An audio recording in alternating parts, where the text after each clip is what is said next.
En esta última sección que el apóstol Pablo, hermanos, nos ha dejado en esta carta, hemos estado viendo que Pablo ahí nos ha hablado de la realidad de esta guerra que libramos contra enemigos poderosos, contra enemigos astutos, y que él nos dice que solamente vamos a poder lidiar con ellos, pelear con ellos de manera eficaz.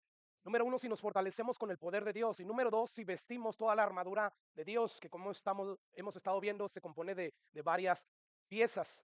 Y bueno, hasta el día de hoy hemos visto solamente dos de esas piezas que conforman la armadura de Dios. Hemos visto el cinturón de la verdad, que a lo que Pablo se refiere cuando nos dice que nos ciñamos con ese cinturón, es a que nosotros debemos de llenar nuestras mentes con la verdad de Dios, ya que la manera en que Satanás ataca es a través de mentiras y a través de engaños. Entonces, cuando nosotros estamos bien llenos de la palabra de Dios, Satanás le va a ser imposible engañarnos, le va a ser imposible mentirnos. Y de ahí la importancia de que nosotros debamos de obedecer estas indicaciones de Pablo inspiradas por el Espíritu Santo, a ceñirnos con la verdad. Y bueno, vimos una segunda pieza que tenía que ver con la coraza de justicia. Y lo que Pablo nos está diciendo a través de esa frase, vístanse con la coraza de justicia, es que nosotros debemos de mantener, de poseer un entendimiento claro, pero además sólido de lo que es la doctrina de la justificación. Porque al no tener eso, Satanás, al hacernos dudar de que hemos sido justificados y que solamente tenemos entrada al Padre por lo que Jesús hizo en la cruz del Calvario, al meternos esa duda, nosotros vamos a perder de alguna manera nuestra seguridad que tenemos en Dios. Y además nos vamos a desanimar y por consiguiente, como vimos la semana pasada, podemos llegar al punto donde nos sintamos satisfechos con nuestra vida espiritual actual, donde sintamos, bueno, como ya Jesús ya pagó por mis pecados, ya tengo asegurado el cielo, pues ¿para qué preocuparme realmente? ¿Para qué esforzarme por pelear contra el pecado? Si al fin y al cabo ya soy salvo. Y aunque eso es verdad, aún así Dios condena eso, ya que fuimos salvados para anunciar las virtudes a través del Evangelio de Jesús. Entonces Dios espera que nosotros, después de tanta misericordia derramada por nosotros, a favor nuestro, pues que nosotros ofrezcamos nuestras vidas como sacrificios vivos, santos y agradables, que dice Pablo, ese debe de ser su culto racional, eso es lo más lógico que ustedes deben de hacer después de que Dios ha hecho tanto por ustedes. Y bueno, el día de hoy vamos a estar hablando de esa tercer pieza que Pablo va a enlistar en este versículo 15. Pablo, después de decir, estén pues firmes, ciñanse sus lomos con la verdad y vestidos con la coraza de justicia, él pasa a decir lo siguiente en ese versículo 15, y calzados los pies con el apresto del evangelio de la paz. Sabemos que hay un solo evangelio, nada más es cuestión de recordar lo que Pablo le escribió a la iglesia de Gálatas, ¿verdad? Él estaba maravillado de que, o sea, de qué tan pronto habían dejado ese evangelio que él les predicó para abrazar otro evangelio. Y él dice, no que haya otro evangelio, no, hay un solo evangelio. Pero aquí, como en otras partes, el evangelio es llamado el evangelio de la paz, el evangelio de Dios, el evangelio de Cristo, el evangelio mío, mismo Pablo, pero al fin y al cabo es solamente un evangelio. Y Pablo dice, calzado los pies con el apresto, con la prontitud del evangelio de la paz. Ahora, antes de pasar a desglosar lo que Pablo quiere decir, lo que hay detrás de este versículo, yo creo que hablemos acerca del calzado que vestían los soldados romanos, porque eso es lo que Pablo tiene en mente. Y bueno, no hay duda aquí, hermanos, que el apóstol Pablo usa esta imagen del calzado de un soldado romano para transmitirnos la importancia del evangelio en la vida diaria de cada creyente. ¿Por qué? Porque Pablo sabía muy bien que para un soldado era de suma importancia cubrir, proteger los pies de esos soldados. Y bueno, aparte de que Pablo ya nos dijo, hey, protejan esos órganos vitales que se encuentran en el vientre, que se encuentran en el pecho, con la coraza de justicia. Bueno, ahora él nos dice, es importante que también ustedes calcen los pies con el apresto del evangelio. Es necesario que ustedes vistan un tipo de calzado adecuado para la guerra que ustedes están lidiando.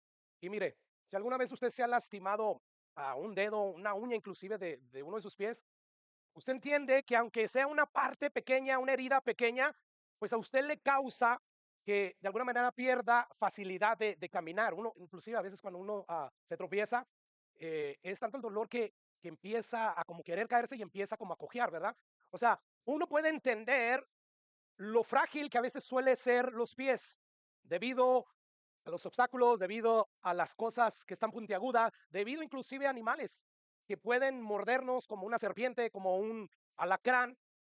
Y entonces esto nos habla de lo fundamental que es que nosotros protejamos nuestros pies con un calzado adecuado, porque si la herida es severa, y a mí en una ocasión me pasó que andaba trabajando en el patio de mi casa y pisé una madera que tenía un clavo y la punta del clavo estaba hacia arriba. Y usted sabrá lo que pasó, ¿verdad? Se me entierra y yo sentí que me tuvo que haber tocado algún nervio, porque rápidamente tuve que desplomarme, sentarme y sacarme ese clavo y ya no pude trabajar.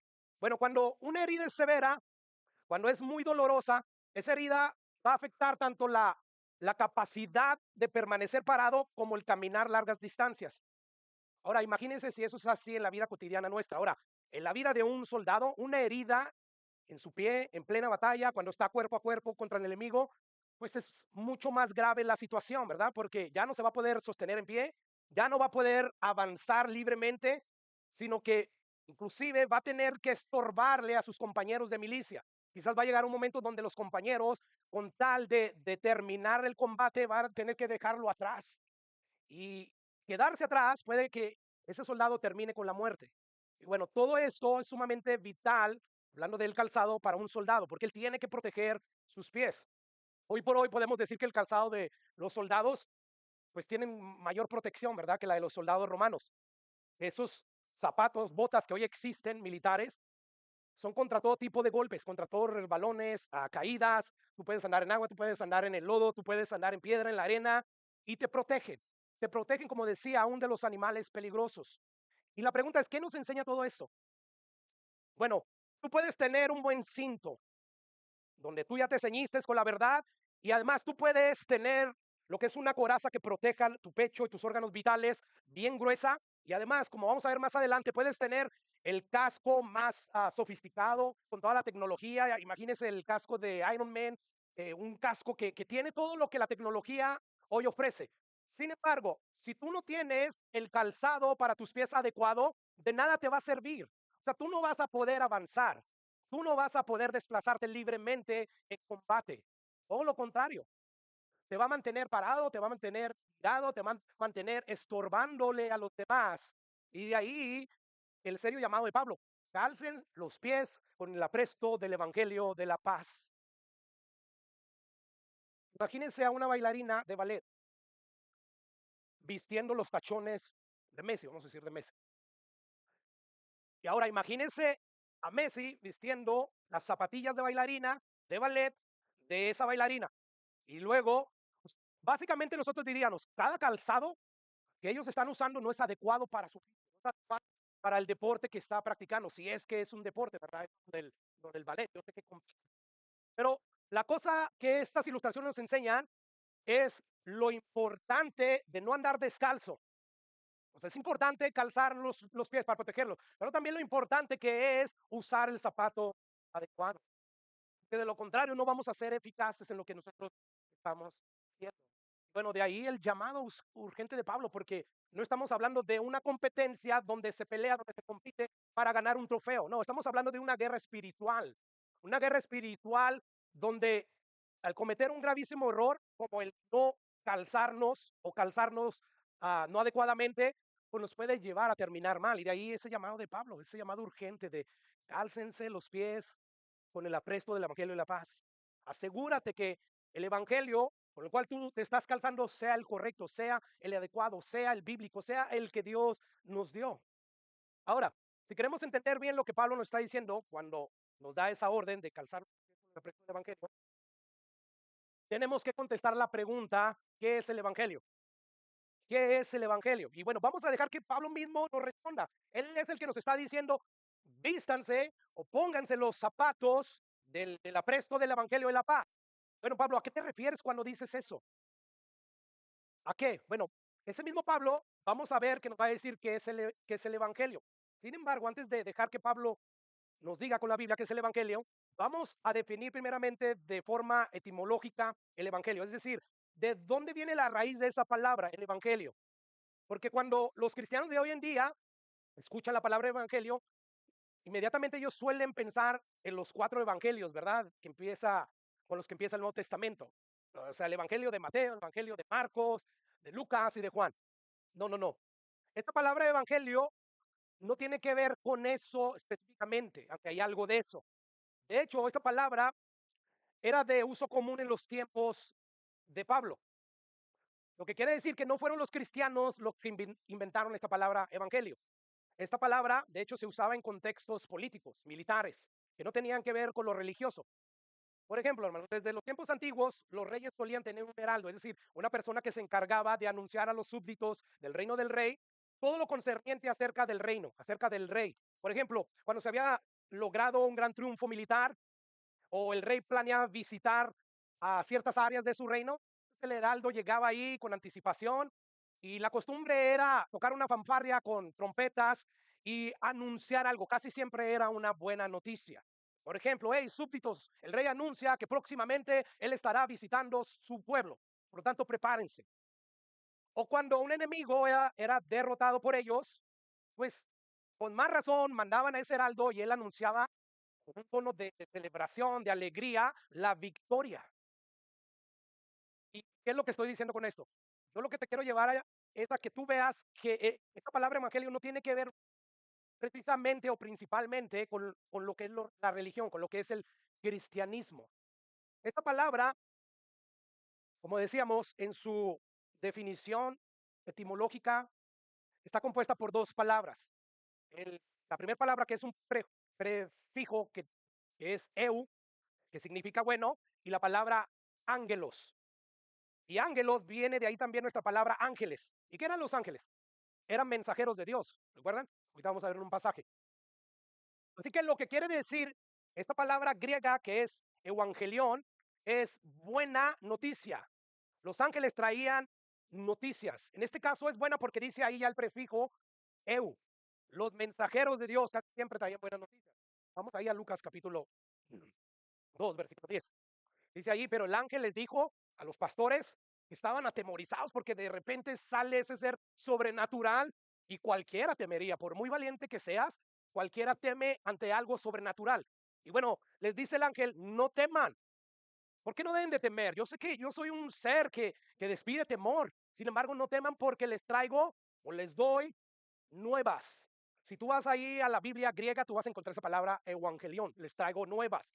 Una vez más, esta palabra es eu, buena, y angelión, que tiene que ver de ángeles.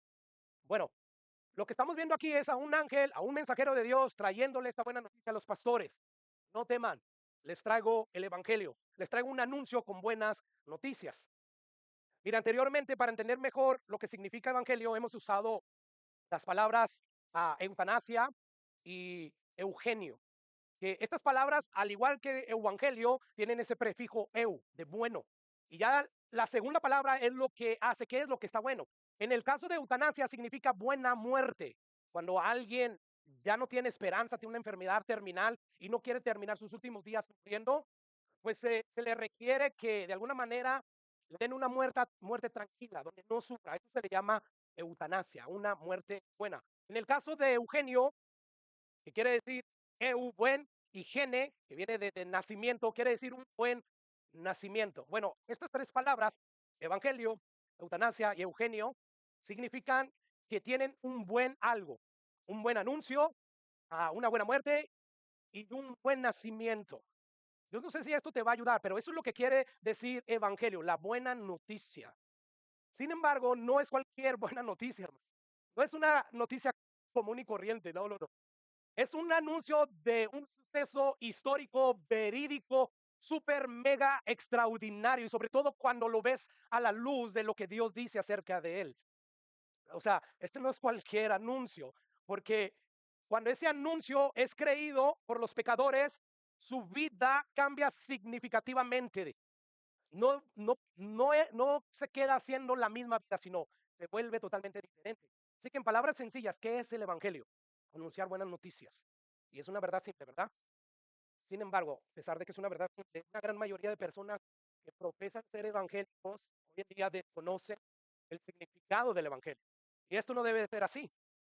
O sea, pedirle a un evangélico que defina qué es el evangelio debería de ser lo mismo que pedirle a un carpintero que defina qué es un martillo. O sea, pedirle a un evangélico que defina su instrumento de todos los días debería de ser fácil porque hemos sido llamados a predicar el evangelio, somos evangélicos, ¿verdad? Sin embargo, muchas veces no es así.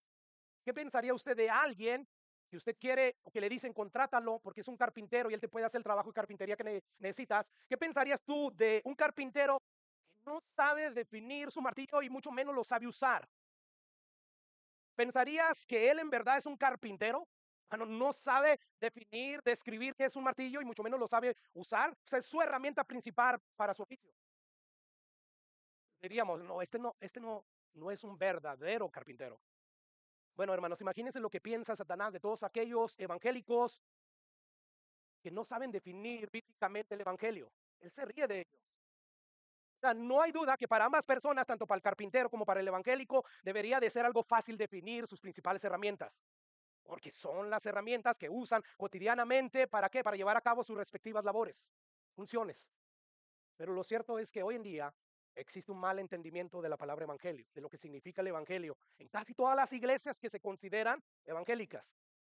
¿Y usted cómo sabe eso? O sea, solo es cuestión de navegar por las redes sociales para que tú te des cuenta que detrás de muchos púlpitos se ha sustituido el mensaje bíblico del evangelio por una especie de religión de evangelio autoayuda que tiene que ver más con terapias psicológicas que con el cristianismo.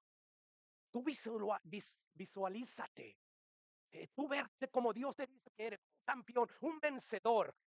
Y no habla nada acerca del evangelio, que el evangelio no solamente es para los pecadores, es también para que nosotros nos fortalezcamos, porque nosotros estamos recordando constantemente lo que Jesús hizo en la cruz del Calvario por nosotros, que es solamente por su gracia, no por lo que yo haga o deje de hacer, que yo voy a llegar a su presencia. Y además nos recuerda lo importante que debemos nosotros de vivir para proclamar ese evangelio.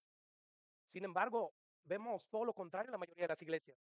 Sin contar a todos aquellos televangelistas que están prometiendo todo tipo de beneficios terrenales si solamente crees en Cristo. Todo esto, hermanos, sin darnos cuenta, está produciendo un impacto devastador. Tanto que los incrédulos como los creyentes, pues están confundidos, ya no saben qué es el Evangelio y sobre todo no le dan la importancia que tiene el Evangelio. Del Evangelio depende la salvación de todos los pecadores.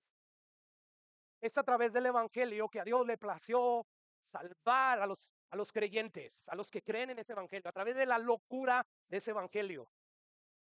Ahora bien, como hemos visto, el Evangelio es dar un anuncio bueno, es dar una buena noticia. La pregunta que surge es, ¿en qué todos son buenas noticias? Si yo vengo y te digo, te traigo buenas noticias. La selección sub-20 de Marruecos acaban de ganar el Mundial, la Copa Mundial. Si tú no eres un fanático de fútbol apasionado, si mucho menos eres un marroquí, a ti no te va a importar. Quizás por educación no vas a decirme, ¿y a mí qué? ¿Y a mí qué me importa? Que siempre lo acortamos, ¿verdad? ¿Por qué? Porque eso no es una buena noticia para ti. Sin embargo, si tú eres un fanático apasionado del fútbol y sobre todo eres marroquí, hermanos, ¿qué es lo que va a pasar? Para ti esa noticia, si no estuviste al tanto de cómo estuvo jugando a Marruecos, te va a parecer una noticia súper extraordinaria y la vas a recibir con gozo. Bueno, de igual manera, la buena noticia del Evangelio se vuelve una noticia de gran gozo cuando el pecador está consciente de su situación pecadora, que no era un ganador, pero que ahora puede ser un ganador gracias a lo que Dios realizó en la persona y obra de Jesús.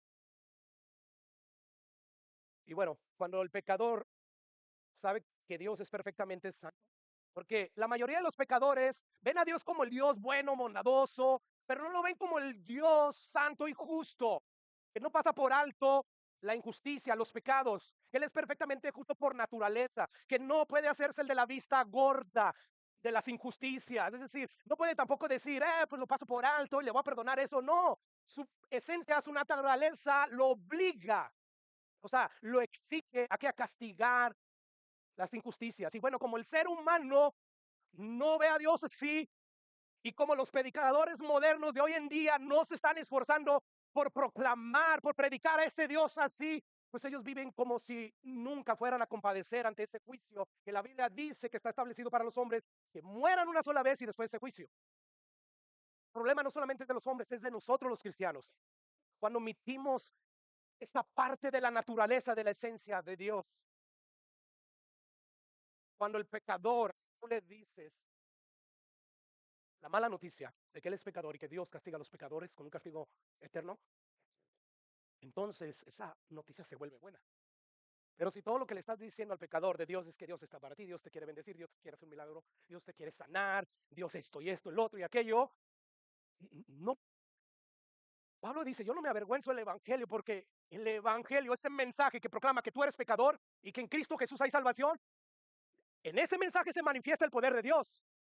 El evangelio es poder de Dios para el que cree. Pero como no estamos predicando ese evangelio en la mayoría de las iglesias se llenan de personas religiosas, de Nicodemos, a los cuales si Jesús pudiera ir a sus iglesias les diría, te es necesario nacer de nuevo. Te es necesario. Jesús le predicó el evangelio a Nicodemo. De ahí viene el Juan 3:16, porque de tal manera Nicodemo amó Dios al mundo que entregó a su Hijo unigénito para que todo aquel que en él cree no se pierda, mas tenga vida eterna. Hay un montón de gente religiosa como Nicodemo, y de hecho no le llegan ni a los talones de Nicodemo, y aún así, a pesar de la esencia de Nicodemo, Jesús le dijo, te es necesario nacer de nuevo.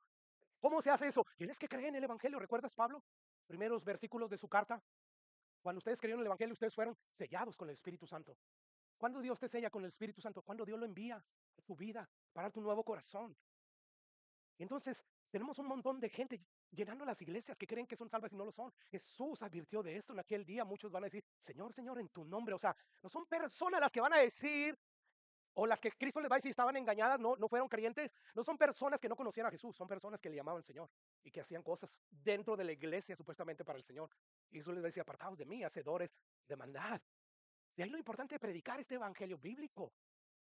Este evangelio bíblico que es poder de Dios. O sea, Dios nos ha dado una semilla para ir a plantarlos. Tú y yo somos sembradores, sembradores del evangelio. Es como una semilla, dijo Jesús. Y recuerden, van a haber varios tipos de terrenos, por lo tanto, no se desanimen. Unos van a caer junto al camino, otros en un terreno lleno de espinos, lleno de piedras, pero hay un camino que va a tener una tierra buena. Hay un lugar. Esos van a dar fruto con perseverancia, los que caigan en ese terreno bueno.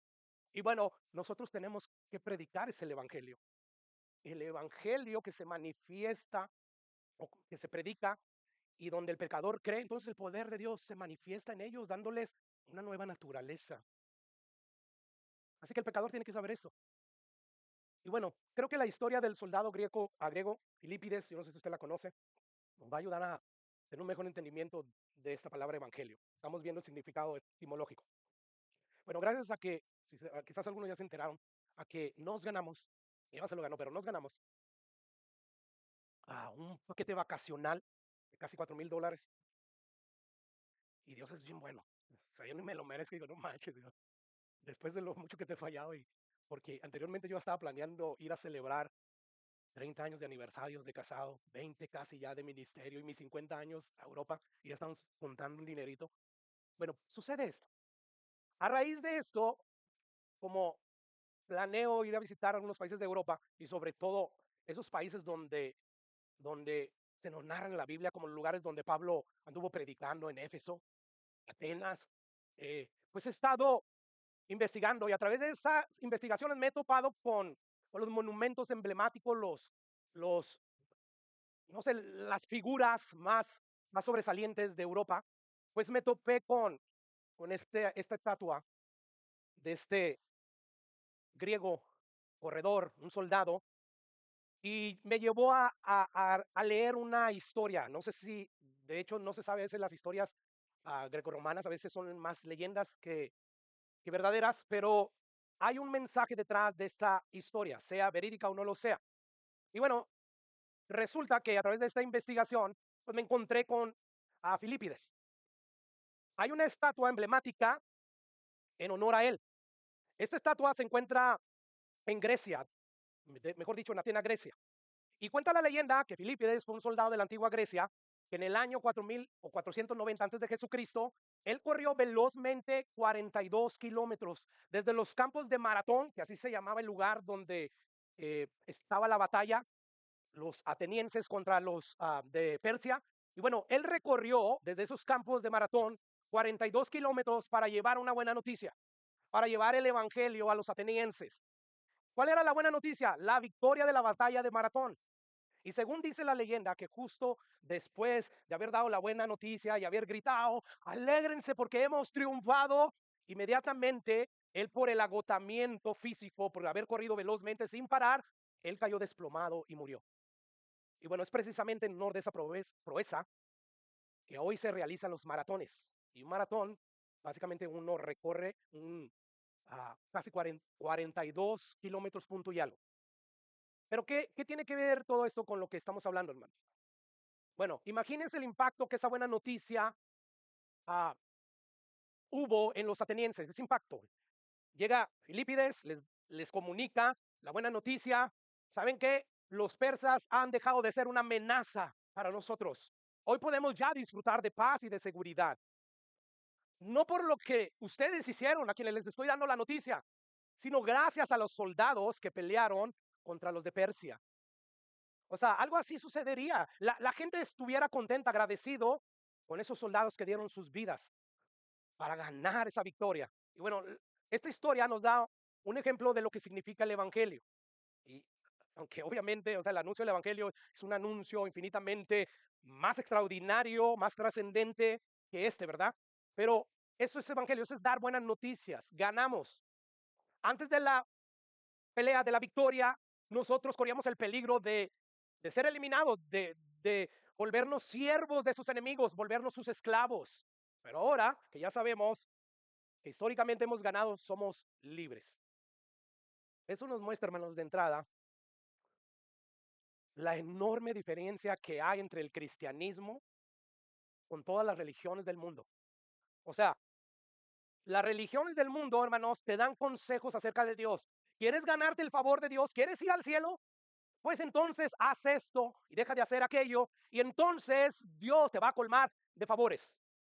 O sea, aprende a vivir bien en esta tierra, sea una buena persona. ¿Quieres ganar el favor de Dios? La aceptación de Dios, pues entonces pórtate bien y vas a ser una buena persona. Ese no es el cristianismo bíblico, ese no es el evangelio. O sea, el evangelio no tiene nada que ver con hacer o con ser o con dejar de hacer para que Dios te acepte, para que Dios te dé su favor. No, el cristianismo es un anuncio. El evangelio es una proclamación de esa gran victoria, de esa obra que Dios llevó en la persona de Jesús en la cruz del Calvario a favor de pecadores. Es un anuncio, no es un consejo. Dios ya hizo algo en un punto de la historia, algo que tú puedes recibir por fe para alcanzar su salvación, para alcanzar su favor. Vamos a pensar en la historia de David y Goliat. Esta sí es una historia verídica. Primera de Samuel, capítulo 17, nos cuenta la historia cuando los filisteos se juntaron para pelear contra el pueblo de Israel.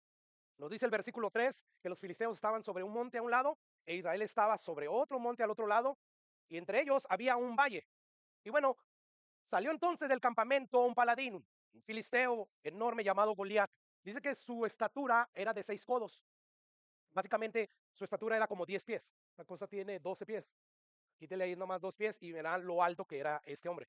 Bueno, los siguientes versículos nos van a describir la armadura del gigante Goliat, que dice que pesaba, ya traducido en lo que es nuestras medidas de medir, 120 libras. O sea, toda la armadura que él vestía estaba sumamente pesado. Toda esta descripción que nos da Samuel nos habla acerca de lo gigante que era este enemigo. Era un gigante enorme, fuerte y además bien protegido. Y bueno, este enorme gigante, dice el versículo 8 del capítulo 17 de Samuel, que se paró y dio voces a los escuadrones de Israel diciendo: ¿para qué se han puesto en orden de batalla? ¿No soy yo el filisteo y ustedes los siervos de Saúl? Escojan entre ustedes a un hombre que venga contra mí. Versículo 9 dice lo siguiente: si él puede pelear conmigo y vencerme, nosotros seremos sus siervos. Escucha lo que había en juego detrás de esta pelea. Si él me vence, ese hombre que ustedes me van a poner que pelee contra mí, bueno, nosotros nos vamos a convertir en sus esclavos. Y si yo pudiere más que él y lo venciere, pues entonces va a ser al revés. Ustedes se van a convertir en mis esclavos y me van a servir. Versículo 10 dice ahí, añadió el filisteo: oh, yo he desafiado al campamento de Israel, dadme a un hombre que pelee conmigo. Y bueno, oyendo el rey Saúl esto y todo Israel, estas palabras del filisteo, dice la Biblia que se turbaron y tuvieron gran temor. Así de fuerte, de grande, de bien protegido estaba Goliat. Ahora yo quiero que note una vez más que de esta pelea dependía la vida de los israelitas, dependía su libertad. O sea, de esta pelea iba a ocasionar un cambio significativo en la vida de los israelitas, ya fuera negativamente o positivamente. Si Goliat triunfaba sobre David, todo el pueblo se iba a convertir en esclavo de los filisteos, pero si David los vencía, todos los filisteos iban a volver esclavos de los israelitas. Entonces había mucho en juego. La vida de todos pendía básicamente de esta pelea. Y sabemos el resto de la historia, ¿verdad? un muchacho joven, débil y de baja estatura, pero guapillo, dice la Biblia, que él fue a pelear contra ese gigante y lo venció con la fuerza de Dios. Escucha lo que dice Samuel, versículo 42. Dice que cuando el filisteo miró a David, de hecho, como estaba así pequeñito y sin, ah, sin la armadura de un guerrero, dice que él lo tuvo en poco, porque era muchacho joven, rubio y de hermoso parecer. Versículo 43, y dijo el filisteo a David, ¿soy yo perro para que vengas a mí con palos? Y maldijo a David. Y escucha lo que sigue diciendo. De hecho, David le responde, tú vienes a mí con espada y lanza y jabalina, mas yo vengo a ti en el nombre de Jehová de los ejércitos, el Dios de los escuadrones de Israel, quien tú has provocado. Versículo 46, Jehová te entregará hoy en mis manos. Esa es una afirmación. Yo te voy a vencer y te cortaré la cabeza y daré hoy los cuerpos de los filisteos a las aves del cielo y a las bestias de la tierra. Y toda la tierra sabrá que hay Dios en Israel. Y sigue diciendo David, y sabrá toda la congregación que Jehová nos salva con espada y con lanza, porque de Jehová es la batalla y él nos va a entregar en nuestras manos. Bueno, sabemos que David gana, ¿verdad? Versículo 50. Dice, así venció David al filisteo con una honda y una piedra.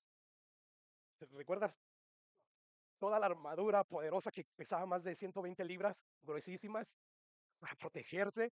Y David, con una lanza y una piedra nada más, lo derribó, lo hirió y lo mató, sin tener que David sacar nada de una espada.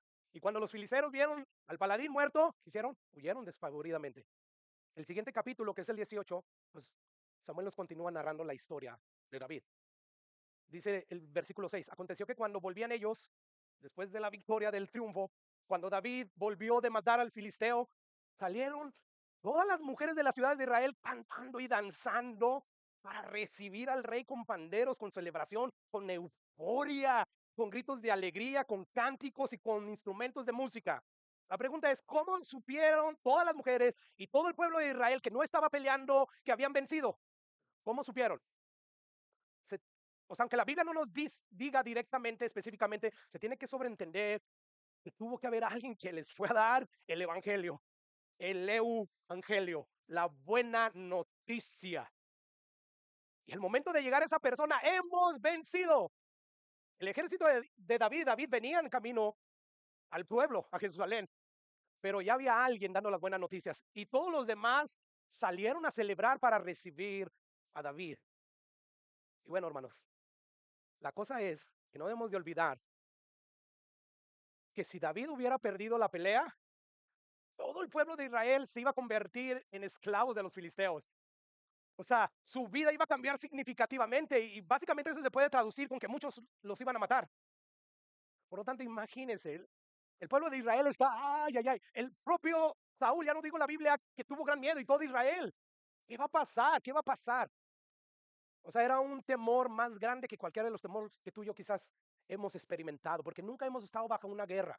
Hoy se oye que pudiéramos ah, entrar en una guerra nuclear y a veces lo vemos como algo tan imposible, pero la verdad es que es más posible de lo que creemos y no nos da temor. Pero en el caso del pueblo de Israel, ellos sí estaban atemorizados.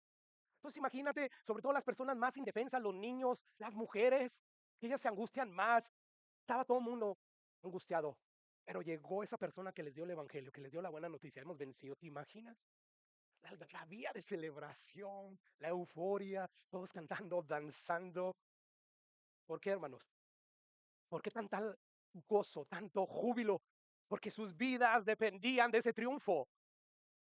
Quizás en nosotros un triunfo como una copa mundial, cualquier otra copa, cualquier torneo, para muchos de nosotros no va a ser, si no somos apasionados de ese deporte, no va a ser algo gozoso, ¿verdad? Pero para los que sí se apasionan con todo, hasta son capaces de comprar cosas acerca de su equipo, una camisa, aunque sea cara, porque está alegre. Bueno, esto nos habla, hermanos, de que debido a lo que pendía en esta guerra, dependiendo de lo que hay, lo que está en juego, va a ser tu alegría o va a ser también tu castigo, tu lamentación. Sin embargo, para los egipcios esto no fue para nada buena noticia. Me da igual, yo no estoy ahí envuelto en esa pelea. Pero déjame decirte que para nosotros, y ya no el triunfo de David, que fue el triunfo de Dios, fue Dios quien estaba con él, pero el triunfo, el logro de Jesús en la cruz del Calvario sobre el Goliat Satanás, sobre el Goliat pecado, sobre el Goliat muerte, sí significa todo para nosotros. Porque ahora podemos ser reconciliados con ese Dios que está airado contra los pecadores a causa de su justicia perfecta que no puede pasar por alto. Estamos ya enemistados. Por eso que Pablo dice, le ruego como si fuera Dios rogando, hey, reconciliados con Dios. Eso es lo que hacemos en el Evangelio.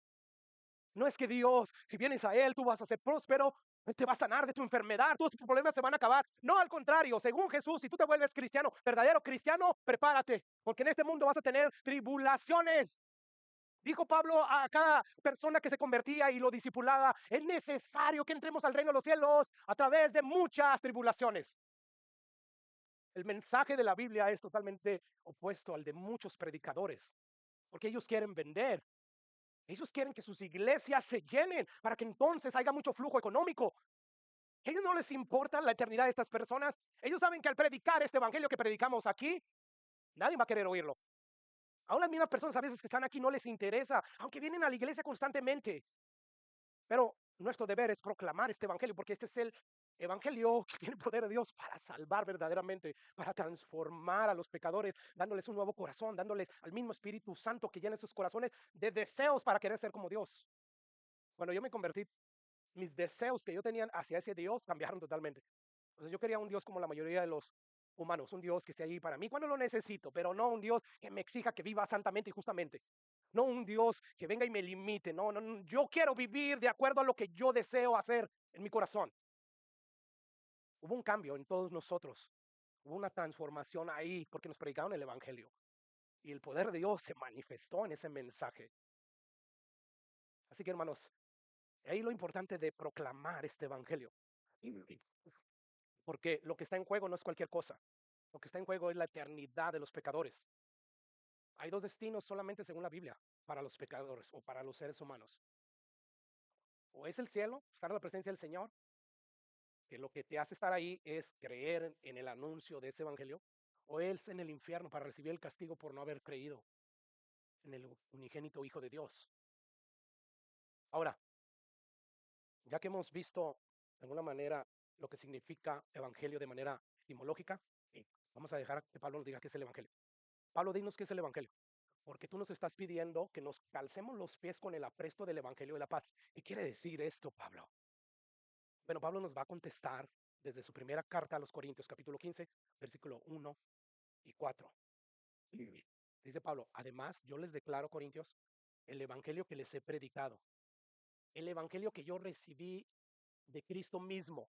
Como les escribí a los Gálatas, el Evangelio que yo anuncio, yo no lo recibí ni lo aprendí de hombre alguno, sino por revelación de Jesucristo.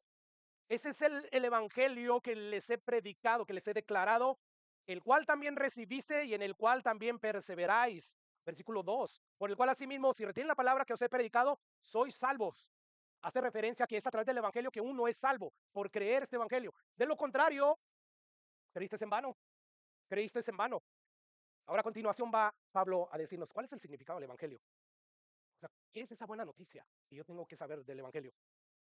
Dice, porque primeramente les he enseñado lo que así mismo recibí cuando Jesús por revelación recibí. Escucha lo que dice. ¿Y qué recibió? Pues el Evangelio, obviamente, ¿verdad? Dice que Cristo, escucha, esto es sumamente importante, que Cristo murió por nuestros pecados. Cristo murió en nuestro lugar, recibiendo el castigo de cada uno de nuestros pecados conforme a las Escrituras. Es decir, Cristo murió por nuestros pecados como estaba profetizado en el Antiguo Testamento. Isaías 53, Él va a llevar sus cargas, Él va a llevar sus pecados. Y sigue diciendo Pablo, conforme a las escrituras, o sea, conforme a las promesas del Mesías. Se revela a través de todas las escrituras. Y fue sepultado, además fue resucitado. Si Jesús no hubiera resucitado, seríamos, dice Pablo, los más dignos de lástima. Pero Jesús resucitó, certificando, asegurando que verdaderamente Él era lo que dijo que era. Porque Él dijo que iba a morir por los pecados del mundo, pero también que iba a resucitar al tercer día. Y resucitó, ¿verdad? Bueno, a la luz de lo que Pablo nos dice aquí, ¿qué es entonces el Evangelio? Podemos decir de manera condensada, el Evangelio es la buena noticia que anuncia que Cristo murió por nuestros pecados. ¿Y eso qué tiene que ver conmigo, pastor? Tú eres un pecador. ¿Y eso qué tiene que ver, pastor? Sí, como cualquiera soy un pecador, pero no me meto en problemas donde la justicia, la policía tenga que intervenir. Yo no tomo de tal manera que ando haciendo disturbios, golpeando a la gente. Yo no uso drogas. Es verdad, tú no usas nada de eso. Quizás eres como Nicodemo y no lo eres. No, no, quizás no eres como Nicodemo. No, Nicodemo era una persona bien decente. Estudiaba la Biblia de día y de noche, la meditaba, se la memorizaba. Tú y yo no somos eso. Pero aún así, si te crees la persona más decente y tú crees que por eso ya estás bien y que no tienes pecado, no, no, no. Este anuncio es para todos los seres humanos, porque según la opinión de Dios, no hay ni siquiera un justo, ni siquiera uno. O sea, aunque tú fueras el más justo del mundo, pero con una sola transgresión, eso te haría inaceptable delante de la presencia de Dios, porque Dios es un Dios perfectamente santo y Él no habita con casi santos y justos. Tú necesitas la justicia perfecta de Jesús que Dios te puede otorgar cuando crees en Él, para que entonces te mire como Jesús, justo, y te trate como Jesús. Pero el pecador no sabe de eso porque no se predica eso en las iglesias. Pero eso es lo que está anunciando el Evangelio. Esa es la buena noticia, la proclamación de la gran victoria de Jesús en la cruz del Calvario, en esa obra, en su persona, en su obra que Dios realizó al castigar a Jesús en la cruz del Calvario. Es eso lo que nos da el favor de Dios. Entonces esto no es un consejo, no es un mandamiento, esto es un anuncio. Cristo murió por nuestros pecados y resucitó al tercer día. Así que este anuncio proclama que la salvación de los hombres es posible únicamente y solamente por el hecho veraz histórico realizado por Jesús en la cruz del Calvario. Por otra parte, hermanos, Pablo nos dice aquí que esos hechos históricos que el Evangelio anuncia acerca de Cristo, pues giran en torno al enorme problema, al problema más grave, más grande que tiene el ser humano, el pecado. Una palabra que ya la mayoría de las iglesias no se habla, dice se habla de manera superficial y no se enfatiza. Pero yo creo que cada pasaje que hemos proyectado aquí habla de pecado directamente. Así que tenemos que hablar del pecado, porque Pablo ahí nos dice, porque primeramente os he enseñado lo que así mismo recibí, que Cristo murió por nuestros pecados, conforme a las Escrituras, murió por tus pecados.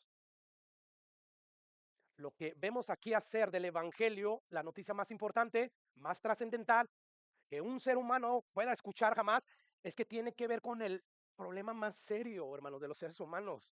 ¿Cuál es el problema? La ira de Dios está sobre todos los injustos porque Él es perfectamente justo. Esa es su naturaleza. Él no quiere castigar a los injustos para que se les quite. No, porque esa es su esencia, esa es su naturaleza y como naturaleza, Él no puede dejar de castigar porque dejaría de ser Dios. Así como tú le quitas a una molécula al agua, va a dejar de ser agua. Bueno, está formado por muchos atributos. Él es amor, pero también Él es justo. Y así que este es el problema más grande de los seres humanos. Esto es lo que anuncia el Evangelio, una mala noticia. Hemos visto la buena noticia, pero hay una mala noticia. Y como dije, la cuestión es de que no hay ni siquiera un solo hombre que vive en la tierra y que haga el bien y nunca pegue. No hay ni siquiera uno. Por lo tanto, esto a mí me enseña que el problema más grande de los humanos no es falta de salud, hermanos. Las personas que corren porque ven una oportunidad, una puerta de oportunidad para hablar de Dios por causa de salud y dice, ahora sí esto lo va a traer a Dios. Si tú no hablaste de este evangelio, la persona recibió muchas cosas, fortaleza, lo que tú quieras, pero tal vez no recibió la salvación. Porque el problema mayor de esa persona no es falta de salud. Pablo decía que no sabían qué escoger, porque estar ausente de su cuerpo era estar en la presencia y qué bonito, ¿verdad? Pero estar aquí, o sea, él podía predicar el evangelio y no sabía qué escoger. A veces vemos la muerte como la tragedia más grande del mundo y lo es para las personas que no tienen a Cristo como Señor y Salvador. Pero para nosotros los cristianos, me voy a morir, dame el pase, dame la entrada ya al cielo, Señor. Aunque sé que tal vez no me va a ir muy bien en el tribunal de Cristo, pero estoy seguro en el sacrificio de Jesús. Ninguna condenación eterna hay para los que estamos en Cristo Jesús. Entonces, el problema más grande de los hombres no es falta de salud, no es falta de economía, hermanos. O sea, si el problema más grande del hombre fuera falta de salud, Dios hubiera mandado a un médico y que Jesús sanaba cuando él quería certificar que venía de Dios. Pero no era su propósito principal por el cual vino. No, en una ocasión nos cuenta el Evangelio, no recuerdo cuál, pero nos dice que llegó a una pila de agua, donde yacían muchos enfermos, paralíticos, ciegos, porque Dios de vez en cuando, por su misericordia, mandaba un ángel, y el primero que llegara al agua de esa fuente y la tocara era sano. Bueno, Jesús tuvo misericordia nada más de uno, ¿Por qué? El propósito de Jesús no era hacer eso, porque estamos en un mundo caído, se iban a volver a enfermar. El propósito de Jesús era salvar sus almas. Y por eso se enfocaba en proclamar ese evangelio. Así que si el propósito o el gran problema del ser humano fuera falta de salud, Dios hubiera enviado a Jesús como un médico totalmente. O si la falta de dinero, ese fuera el problema más grande del ser humano, si Dios me da dinero y me saco la lotería, voy a terminar con mucha hambre que hay en mi país. Puedes hacerlo y es una buena labor y Dios quizás te lo va a aplaudir, va a estar contento, pero no lo es todo a la luz de la eternidad. ¿Qué dijo Pablo? Si yo doy mi cuerpo y todo lo que tengo, que nadie hace eso, y no tengo amor para proclamar este evangelio, nada soy. Esto es lo importante, porque de ellos depende la salvación de los perdidos. Porque de aquí a 100 años, ¿qué va a importar más? ¿Haber logrado tener salud, dinero? Claro que no. Lo que va a importar, ¿qué hiciste con el evangelio?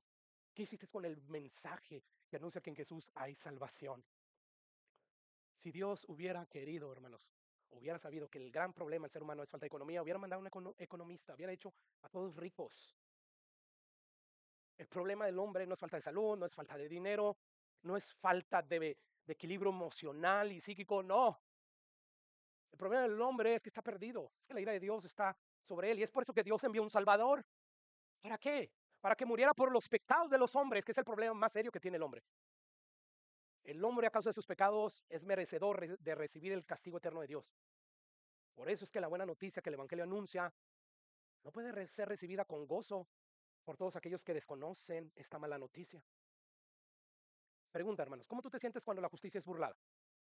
Sobre todo cuando tú eres el agraviado. Cuando alguien se está saliendo con la suya, ¿cómo te sientes? ¿Acaso no te indignas el ver, de hecho, que en este mundo corrupto hay muchos jueces que son comprados por los ladrones porque tienen economía para comprarlos? Y esos ladrones pues no reciben su merecido. Son delincuentes que se salen con la suya porque pueden comprar económicamente a los jueces. ¿Cómo tú te sientes con respecto a este tipo de injusticias? Yo supongo indignado como yo, como cualquier otro ser humano. Pero hazte otra pregunta. ¿Tú sabes por qué te sientes así? Por el solo hecho de que fuimos creados a imagen y semejanza de ese Dios perfectamente santo y perfectamente justos. Entonces, un Dios santo y perfecto que de ninguna manera va a poder pasar por alto las transgresiones de los injustos, hermanos. La Biblia dice, todos vamos a compadecer algún día en el tribunal de Cristo. Y lo que hace más feo, más grave, lo que empeora esta situación del ser humano es que Él conoce hasta lo más mínimo de todos los detalles de tus pecados, de tu vida. Escucha lo que dice Hebreos. Y no hay cosa mm, creada que no se manifieste en la presencia de Dios. Antes bien, todas las cosas están, ¿qué? Desnudas y abiertas los ojos de aquel a quien tenemos que dar cuenta. Esto es parte del Evangelio. Está establecido para el hombre que muere y después el juicio. Esta es la mala noticia. Esto es lo que debemos de hablar con nuestras propias palabras. No te preocupes. Dios puede usar las palabras más sencillas, hermano, menos elocuentes, para predicarle a un pecador esta noticia. Eh, eh, lo que salva al pecador, lo que lo convence no es la elocuencia, es el poder de Dios cuando mira un corazón contrito y humillado que crea ese mensaje. Por lo tanto, hermanos, tenemos que predicar ese evangelio completamente. Y bueno, este pasaje nos enseña que Dios no necesita el trabajo de un fiscal acusador, ¿verdad? Que ahora que mi hijo se ha metido en problemas y mis otros sobrinos, conozco más lo que hace un fiscal, ¿verdad? Dios no necesita el trabajo de nadie, porque Él conoce perfectamente todo acerca de nuestra vida. Esas cosas que tú crees que pudiste hacer sin que nadie se enterara, bueno, Dios las sabe. Y ese pasaje nos dice que en el tribunal de Cristo nadie va a salir absuelto en base a su comportamiento, porque no hay ningún justo y Dios castiga a los injustos. Pero en base al comportamiento de Jesús, sí vamos a salir absueltos, porque vamos a ser juzgados en base a la justicia perfecta de Jesús. Entonces, hablamos de la buena noticia, pero hablamos de la mala noticia. Pablo lo hizo.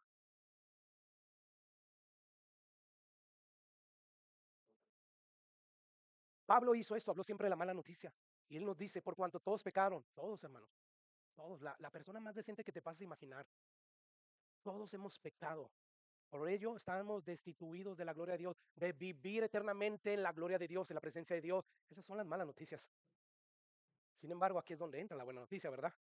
Dice Pablo que Cristo, pese a que siendo la segunda persona de la Trinidad, Él murió por nuestros pecados.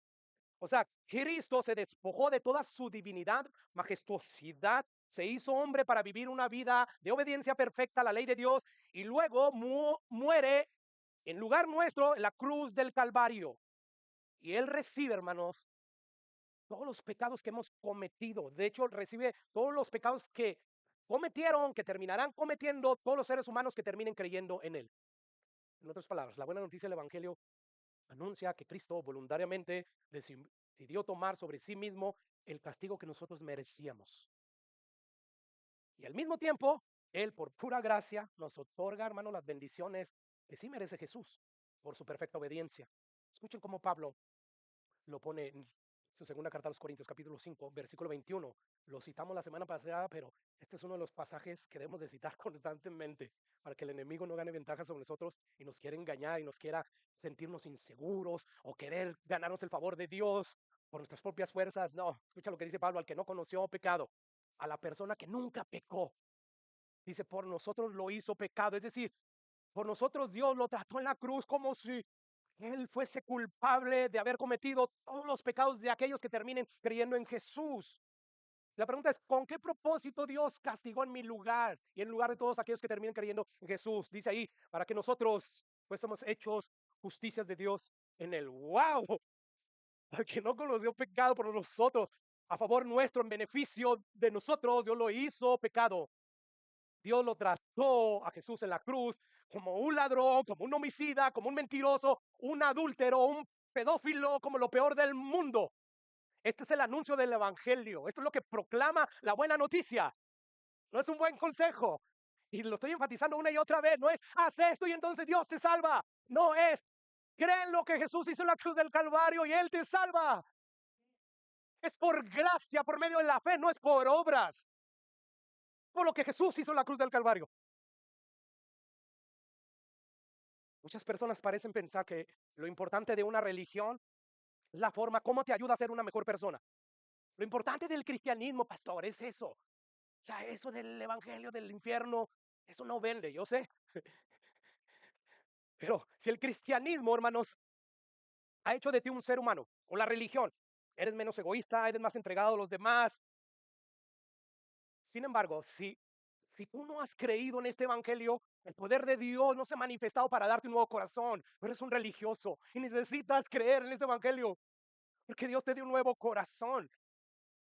Porque no es suficiente con que seas mejor ser humano, menos egoísta, más entregado a los demás. No, lo que importa es que verdaderamente tú hayas refugiado tu alma en el sacrificio de Jesús, porque es la justicia perfecta que Dios acepta. Es ahí donde debemos de tener toda nuestra confianza en Él, nada más. Pues muchas personas dicen, no importa con que hablemos cosas verdaderas del Evangelio, pero ¿omites estas verdades del Evangelio? No, hermanos, a la luz de lo que Pablo afirma, esto no debe ser así, porque si fallamos en proclamar este evangelio bíblico con cada uno de sus componentes, tal como lo revela las Escrituras, vamos a estar haciendo algo que Dios nos mandó a hacer y vamos a ser inefectivos, incapaces de salvar a nadie del castigo eterno. Romanos 1:16, porque no me avergüenzo del evangelio. ¿Por qué, Pablo? ¿Por qué no te avergüenzas de proclamar este evangelio que da la mala noticia? Él dice a los pecadores que son pecadores. Cada vez que Pablo estuvo ante jueces, ante emperadores, él les decía, arrepiéntense, ustedes son pecadores. No importaba. De hecho, eso lo mandó a la tumba. Por eso lo mataron. A Jesucristo es lo mismo. Y por eso no, eso a nosotros no nos va a poner como los mejores. Nos va a poner como el cristiano que se cree mucho. Por lo tanto, aquí Pablo dice, yo no me avergüenzo del evangelio y no me avergüenzo porque es poder de Dios a través de ese evangelio que Dios manifiesta su poder para dar nuevos corazones al que cree. Entonces, como vemos, el contenido total del evangelio con cada uno de sus elementos que lo componen es lo que tiene el poder de Dios para salvar a los pecadores. Sin embargo, hay muchas personas que profesan ser cristianas sin ser así, bien intencionadas también. Pero por ser sinceras, bien intencionadas, y no están predicando este evangelio, ¿ustedes creen que están bien? Según Dios, no, hermanos. Por ignorancia que predican un evangelio incompleto. Predican a un Jesús solo victorioso que está ahí como rey poderoso para bendecirte, para prosperar tu vida, para arreglar todos tus problemas. Pero omiten la parte primordial, que es la parte de la mala noticia que lleva a los pecadores, que los motiva a refugiarse en Cristo. Si yo te digo, tú tienes cáncer, y te lo puedo comprobar con un diagnóstico, y tú me dices, no, yo me siento bien, yo estoy bien. Si en realidad tú tienes ese cáncer y yo estoy en lo correcto, y te lo puedo mostrar con un diagnóstico, y es un cárcel terminal, tú vas a morir, independientemente de cómo te sientas. Pero si te digo, pero tengo la cura. Si él ya está convencido de que va a morir, de que tiene el cáncer y que a menos que acepte esa cura, él va a vivir, él va a correr a la cura. Pero como no le estamos diciendo eso a los pecados no están corriendo a Cristo para que lo salve de la ira de Dios, sino para que me salve de mi salud, para que me salve de mi economía. Y eso al final de cuentas, ¿qué va a suceder a la luz de la eternidad? Nada, hermanos. Van a morir engañados. Por eso, Pablo, yo no me avergüenzo. Yo sé que para los judíos esto del evangelio es una ofensa. ¿Cómo que en la justicia de Jesús que uno es salvo? No, es por nuestras obras. Decía Pablo, no me importa que me persigan, que me quieran matar. Yo voy a predicar ese evangelio por amor a la vida de los judíos que me quieren matar. Para los griegos, eso era una locura, eso de que ese Jesús rey poderoso murió en una cruz del Calvario en manos de romanos, de los judíos. Eso es una locura. Pero Pablo decía, para nosotros es poder de Dios. Salva, transforma. Yo soy un testimonio vivo, lo que me mantiene aquí predicando, lo que me motiva, es recordar lo que antes era y lo que soy ahora. Es recordar lo que sucedió de manera sobrenatural, que de repente de no querer saber nada de la iglesia, de no querer nada de la Biblia, de repente me moría por saber cosas de la Biblia, por estar en la iglesia. ¿Qué causó eso? El Evangelio, donde Dios manifestó su poder, me dio un nuevo corazón. Y aquí estamos proclamando ese Evangelio. El evangelio moderno te dice, ven a Jesús, porque Él quiere darte un milagro, porque Él quiere sufrir tus necesidades económicas, porque Él quiere arreglar tus relaciones familiares. Pero el evangelio bíblico que Pablo proclamaba decía, ven a Jesús porque la ira de Dios está sobre ti por causa de tus pecados. Está sobre ti. Una vez que mueras vas a estar delante de ese rey perfectamente justo. Y si tú no tienes una justicia perfecta, vas a ser castigado. Eso es lo que proclama el evangelio y lo daba la buena noticia. De ahí lo importantísimo que creas en la persona y en la obra de Jesús. Así que este poder, este anuncio, perdón, es poder de Dios. No son los testimonios, no son las visiones, una visión, un sueño de Dios, de ahí estamos, y esto y aquello. No, hermanos, no hay ninguna otra cosa donde Dios manifieste su poder para salvar, sino solo el Evangelio. El mensaje del Evangelio de Dios, poderoso, hermanos. Cambia corazones. Anuncia a Dios que Dios asumió nuestra culpabilidad, o anúnciale a los pecadores que Dios asumió nuestra culpabilidad en su propio cuerpo, a través de Jesucristo. No pasó por alto su justicia, no. Más bien Él castigó a su Hijo por nosotros. Y lo hizo por amor a ti, por amor a mí. No, no. Pablo lo pone de esta manera en Romanos. Y hasta ahí llegué, creo, Martín, con las diapositivas. Dice Pablo, el que no escatimó a su propio hijo, ¿qué? ¿Tú darías la vida de tu hijo que nada más por pecadores, por gente que no merece la vida de tu hijo? Tu hijo no tiene el valor y la majestuosidad que tiene Jesús. Es infinitamente más glorioso y más valioso. Sin embargo, dice Pablo, Dios no escatimó a su hijo. No escatimó todo lo que tenga que hacer con tal de salvarlos, con tal de hacer que ustedes estén en mi presencia por siempre y disfruten de mi gloria. Yo voy a dar a mi hijo. Y lo dice ahí que lo entregó por todos nosotros. Este es el corazón del evangelio. Esto es lo que tiene poder de Dios para salvar. O como el apóstol Pedro lo pone en su primera carta, el justo murió por los injustos para llevarnos a Dios. Entonces, ¿qué es el evangelio? El evangelio es el anuncio de la buena noticia del hecho histórico donde Dios realiza una obra a nuestro favor a través de la muerte de su Hijo para rescatarnos de la condenación del pecado y reconciliarnos con Él. Es el evangelio que cada uno de nosotros debemos de estar proclamando. Pero una vez más, lamentablemente estamos literalmente inundados de predicadores que prometen todo tipo de cosas supuestamente relacionadas con el evangelio. Desde una vida llena de prosperidad, una buena casa, un buen sueldo, un buen carro, hasta las promesas de Dios, que Él puede hacer lo que tú necesites. Y la realidad, hermanos, como hemos visto a través de las escrituras, el evangelio es mucho más que eso, muchísimo más que eso. Por lo tanto, vamos a dejar de predicar el evangelio de esta manera. Ven a Cristo y entonces dejarás de sentir un vacío. Ven a Cristo, serás eternamente feliz. Ven a Cristo y terminarán todos tus problemas. Si tú solamente le das eso a las personas, no es evangelio. No, predica el evangelio como lo hizo Jesús. Mateo 4, versículo 17. Desde entonces comenzó Jesús a predicar el evangelio y a decir, arrepentíos. ¿Te das cuenta? Predicó el evangelio y decía, arrepentíos. El evangelio lleva la mala noticia. Y como se lo dijo a Nicodemo, el que cree en el Hijo tiene vida eterna, pero el que rehúsa creer en el Hijo no verá la vida, sino la ira de Dios sobre ti. Así que predica el Evangelio como Jesús le hizo, como lo hizo Pablo, por cuanto todos pecaron, todos están destituidos de la gloria de Dios. La ira de Dios está sobre todos los pecadores. Predica así. Si tú no predicas como ellos y vas y hablas verdades de Dios, tú no evangelizaste bíblicamente. No. Y el poder de Dios no se va a manifestar. La religiosidad sí. Y bueno, hermanos, ya con eso termino. Satanás está sumamente feliz con todos aquellos que predican un evangelio incompleto. Mire, a Satanás no le importa que las iglesias se llenen de personas para escuchar verdades de Dios, siempre y cuando no se predique este evangelio. ¿Cuál es el propósito de nosotros, hermano? Lo vimos en Pablo. Dice que Dios se propuso en Cristo Jesús de reunir todas las cosas, la rebelión de Satanás y la rebelión de los hombres, ¿verdad? Satanás un día Dios va a ajustar cuentas y lo va a arrojar por siempre al infierno.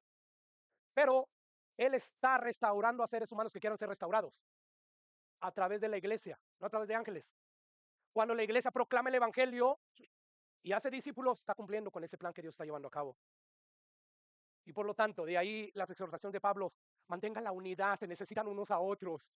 Mantenga la santidad para que crean cuando les prediquen el evangelio. Peleen contra eso, fortalezcanse en Dios, vístanse toda la armadura de Dios para que cumplan eficazmente ese llamado. Entonces, cuando Satanás ve que nos reunimos en todas las partes del mundo donde se reúnen las iglesias y predican de verdades de Dios, pero no de este evangelio, él está contento. Él está sumamente contento, hermanos. ¿Y sabes por qué? Escucha lo que Pablo dice, según la carta a los Corintios, capítulo 4. Dice Pablo ahí, pero si nuestro evangelio está aún encubierto, porque no se predica, porque cuando se predica se omite la mala noticia, dice Pablo, entre los que se pierden está encubierto, versículo 4 donde quiero llegar, en los cuales el Dios de este siglo, Satanás, ciega el entendimiento de los incrédulos.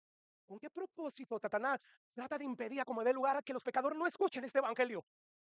Sigue diciendo ahí, para que no le resplandezca la luz del evangelio de la gloria de Cristo, el cual es la imagen de Dios. Esto nos enseña que parte de esta guerra que pelea Satanás contra nosotros no tiene solamente que ver con sacarnos de la voluntad de Dios y perdamos el gozo de nuestra salvación, sino tiene que ver también, hermanos, con hacernos instrumentos inútiles en las manos de Dios. Porque cuando vivimos para pecar y no para la gloria de Dios, no estamos predicando este evangelio. Y la guerra también tiene que ver sobre todo con mantener las mentes de los pecadores alejados del mensaje del evangelio. Si ya aquí, para mí, que predico el evangelio bíblico, me es difícil porque algunos espiritualmente no están bien, sus oídos no están atentos, están llenos de otras cosas. Imagínate en una iglesia donde no se predica este mensaje. Satanás, el Dios de este siglo, mantiene cegado el entendimiento de los incrédulos, dice Pablo, para que no le resplandezca la luz del evangelio. Es por eso que alguien dijo muy acertadamente, él dijo, Satanás pone todo su empeño en detener el avance del evangelio.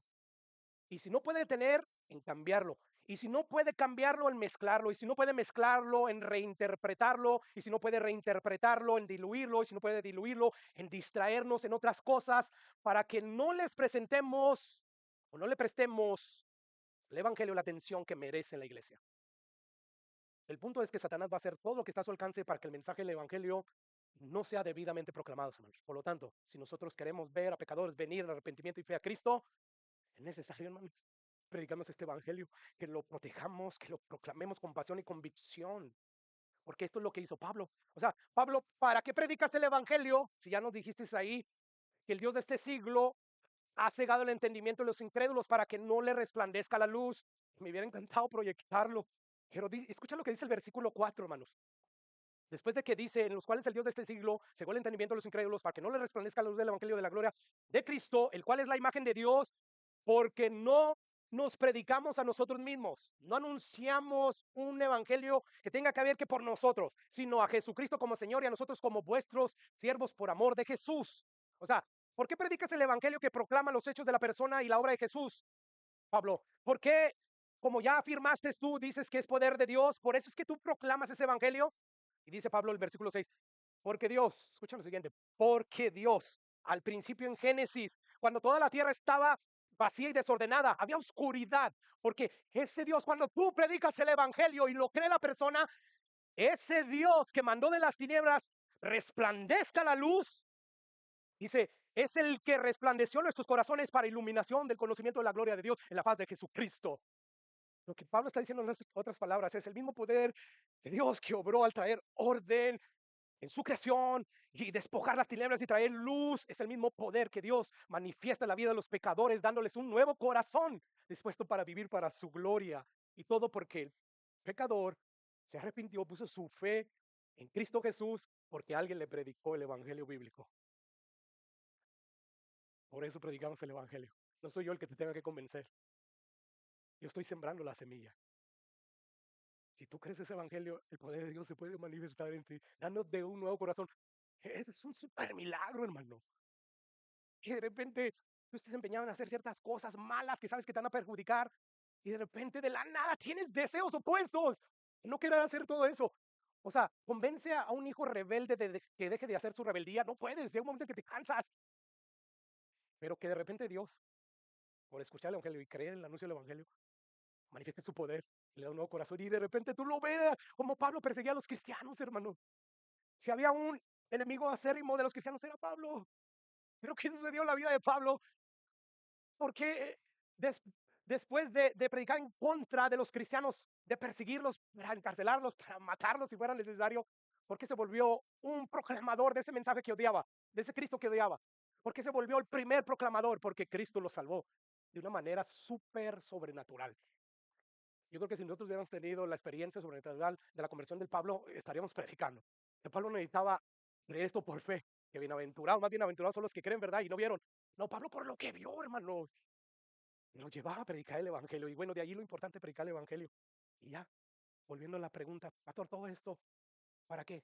Para contestar esta pregunta. ¿A qué se refiere Pablo cuando dice calzado los pies con el apresto del Evangelio de la paz? Se refiere a que predica el Evangelio. Cada vez que tú predicas este Evangelio bíblico, es como si te estuvieras poniendo los calzados en tus pies del apresto del Evangelio de la paz. Bienaventurado, dice bienaventurado, sí la Biblia que dice aquellos que confían en Jehová, pero ¿cuán bienaventurados son los pies que anuncian la paz? Este pasaje lo ves en Isaías, este pasaje lo ves en Romanos. Cada vez que tú predicas el Evangelio, tú estás haciendo guerra espiritual bíblicamente. Este. Cada vez que tú omites este Evangelio, tú no estás haciendo guerra espiritual. Satanás está feliz contigo y se ríe de ti. Pero cada vez que nosotros proclamamos este Evangelio, nos estamos calzando los pies. Estamos protegiendo y estamos nosotros haciendo lo que Cristo nos dijo que hiciéramos, ir por todo el mundo y predicar el evangelio. El que creyere será salvo y el que no, no. Tu problema no es convencer a las personas. Yo ya lo entendí. Después de muchos años lo entendí. Y ya Satanás no viene a decirme, ya viste, eres un chafa predicador, no se convierte en nadie. No, me llené de la verdad de Dios. Y Dios me dice, cuando Isaías proclamaba mi palabra, ¿lo escucharon algunos? Jeremías, no. Algunos a ti te están escuchando, pocos, pero están escuchando. Tú proclama el evangelio. Así que no depende de ti, hermano. Ya hemos dicho, Jesús no dijo, y el carismático, inteligente sembrador salió a sembrar la semilla y no, dice el sembrador. Nuestra función es proclamar este evangelio. No lo alteres. No, es que si omitimos esta pregunta, como alguien me dijo, cuando tú llegas a la puerta de alguien y le tocas y empiezas con la mala noticia, te van a cerrar la puerta. Jesús nos dijo que eso es lo que iba a pasar.